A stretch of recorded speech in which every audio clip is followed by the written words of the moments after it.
Bismillahirrahmanirrahim. Welcome back to USA Pharmacy College. Today we will discuss about the cell structure of virus.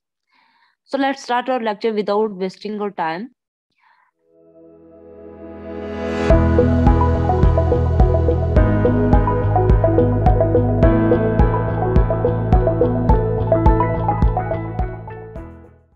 Structure of virus में सबसे पहले हमने इसके जो basic component पढ़े थे लास्ट लेक्चर में, वो थे हमारे पास genome and capsid.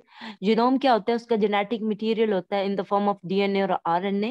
Capsid basically protein होता है, कोट होता है जिसने जीनोम को कवर किया हुआ होता है, उसको प्रोटेक्ट किया हुआ होता है। कैप्सिड कैप्सोमेर के जो छोटे छोटे सब यूनिट होते हैं उनके मिलने से बनता है। आज का लेक्चर स्टार्ट होता है जी एनवेलप से। एनवेलप बेसिकली क्या होता है? Envelope many viruses are surrounded by a flexible membrane known as envelope. बहुत सारे कई वायरसेस ऐसे होते हैं जिनको एक लचकदार जली लचकदार मेम्ब्रेन ने घेरा हुआ होता है, सराउंड किया हुआ होता है, उसको हम क्या कहते हैं? Envelope. It is composed of lipids and protein. ये लिपिड और प्रोटीन की बनी हुई होती है and is similar to the host cell membrane, और होस्ट सेल मेम्ब्रेन की तरह ये होती है, except that it includes viral specified components. अब इसमें दोनों में डिफरेंस क्या होगा कि वायरल वायरल वाले मेम्ब्रेन में वायरस के कंपोनेंट होंगे और होस्ट सेल मेम्ब्रेन में होस्ट वाले कंपोनेंट होंगे। In some viruses as influenza and measles viruses, कहते हैं कुछ वायरसेस में जैसे कि इन्फ्लुएंजा एंड मीजल्स वायरसेस होते हैं, the envelope contains functional projections known as spike. उसमें क्या होता है? फंक्शनल प्रोजेक्शन होती है, आउट ग्रोथ होती है, नुकीले कांटे की तरह होते हैं, जिसका हम क्या कहते हैं? स्पाइक्स, नेल्स, कांटों की तरह। The spikes often contain enzymes to assist the attachment of viruses to host cell. ये spikes जो होते हैं, ये जो outgrowth projection होती है, ये basically इसमें enzymes होते हैं जो वायरस को असिस्ट करते हैं कि वो होस्ट सेल की मेम्ब्रेन के साथ अटैच हो जाए, जुड़ जाए। हमें बाज़ औक़ात फ्लू वगैरह हुआ हो या हमारा गला खराब हो तो हमारे गले में बहुत सारी चुभन होती है, ठीक है? वो बेसिकली क्या होते हैं? वो ऐसे वायरस ही होते हैं जिनके स्पाइक्स होते हैं और हमारे गले में चुभन हो रही होती है उनकी वजह से। नेक्स्ट हमारे पास एनवेलप के बाद आ जाता है जी एनवेलप्ड वायरसेस में lose their infectivity when the envelope is destroyed. कहते हैं ऐसे वायरसेस जिनमें एनवेलप होते हैं, अगर उनके एनवेलप लूज हो जाए, ठीक है, तो उसकी इन्फेक्टिविटी क्या होती है? कम हो जाती है, डिस्ट्रॉय हो जाती है।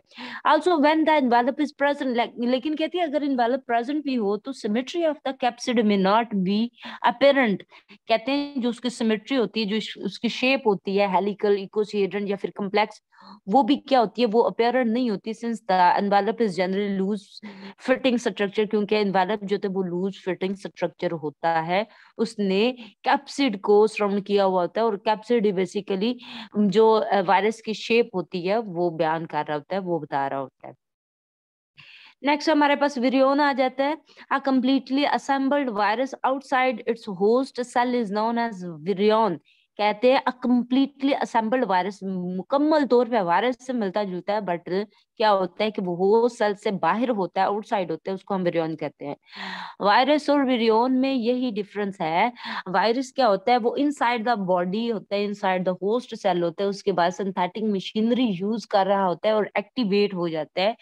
जबकि जब तक वो होस्ट सेल से आउटसाइड होता है, बाहर होता है, तो वो विरियोन की फॉर्म में होता है उसके बाद सब कुछ है, जस्ट इनएक्टिव होता है, एक्टिवेट नहीं होता।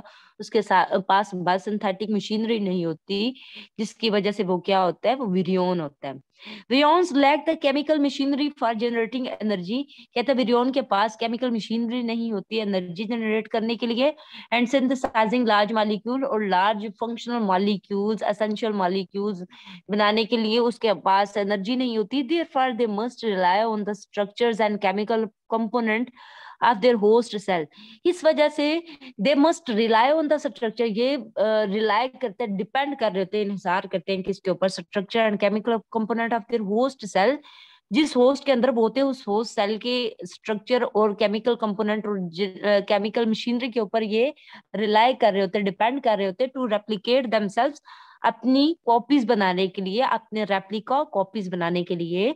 We shall examine how this takes place. Next हम नेक्स्ट देखेंगे कि कैसे इसकी रेप्लिकेशन होती है।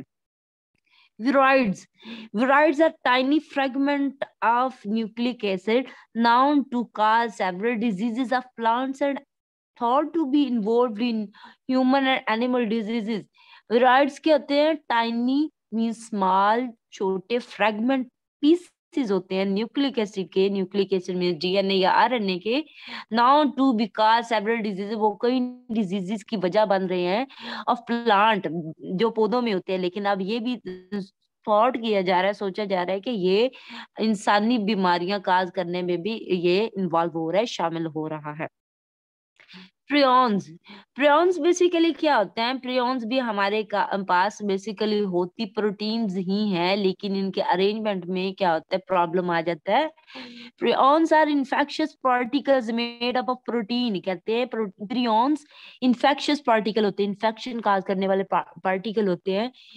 किसके बने हुए होते हैं? प्रोटीन के बने हुए होते हैं। रिसर्च इंडिकेट्स दैट, रिसर्च ने ये निशानदेही की है, प्रियॉन्स आर नॉर्मल प्रोटीन्स के, प्रियॉन्स भी नॉर्मली प्रोटीन ही होती हैं, दैट बिकम फोल्डेड इनकरेक्टली, लेकिन जब उसकी फोल्डिंग हो रही होती है वो इनकरेक्ट हो जाती है, जिसकी वजह से वो प्रोटीन से प्रियॉन में कन्वर्ट हो जाती है, बेनिफिशियल से हार्मफुल में चले जाती है।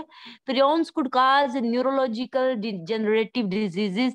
प्रियॉन्स जो होती है वो न्यूरोलॉजिकल डिजेनरेटिव डिजीजेस काज करती है ब्रेन के about, such as mad cow disease and scrapie, जैसे कि mad cow disease and scrapie. बात आप लोगों ने देखा होगा कि गांव वगैरह में लोग कहते हैं कि गाय पागल हो गई, मीन्स के वो अपने आप को हर्ट कर रही होती है, ठीक है, उसको मतलब समझ नहीं आ रहा होता कि ये उसके लिए चीज पेनिक है, ये ठीक है नहीं ठीक, ठीक है, उसके नर्व सिस्टम पे इसका बहुत बुरा इफेक्ट होता है। नेक्स्ट हमारे पास आ जाता है जी viral genome and classification. Viral genome classification में देखिए, सबसे पहले मींस वायरल जीनोम मींस क्या, वायरस का जो जीनोम है, जेनेटिक मटेरियल है, डीएनए या आरएनए, उसकी क्लासिफिकेशन कैसे होती है? सबसे पहले डीएनए वायरसेस आ जाते हैं। The genome replication of most DNA viruses takes place in the cell's nucleus. कहते हैं वो वाले वायरसेस जिनका जेनेटिक मटेरियल डीएनए की फॉर्म का होगा, उसमें रेप्लिकेशन, इसकी कॉपीज जो है, इसके मल्टीप्लिकेशन कहाँ पे होगी? न्यूक्लियस में होगी। Most DNA viruses are entirely dependent on the host's cell's DNA and RNA synthesizing machinery.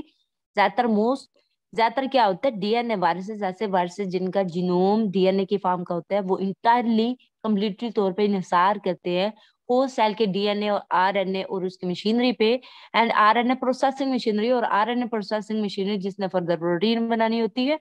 The viral genome must cross the cell's nuclear membrane to access this machinery. Viral genome तभी अपनी machinery बना सकता है जब वो host cell की cell membrane को cross करेगा, उसके अंदर एंटर होगा, एंटर करके उसकी मशीनरी तक एक्सेस, रसाई हासिल करेगा, तो उसका कंट्रोल ये लेगा। द डीएनए में भी डबल स्टैंडर्ड और सिंगल स्टैंडर्ड, जो डीएनए होता है उसकी अगर सिमेट्री देखे तो वो हो सकता है सिंगल स्टैंडर्ड हो सकता है डबल स्टैंडर्ड हो। RNA viruses. These viruses are unique because their genetic information is encoded in RNA. ये जो आरएनए वायरसेस होते हैं, कहते हैं ये यूनिक होते हैं, दूसरों से मुख्तलिफ होते हैं, क्योंकि इनकी जेनेटिक इंफॉर्मेशन आरएनए की फॉर्म में एनकोडेड होती है।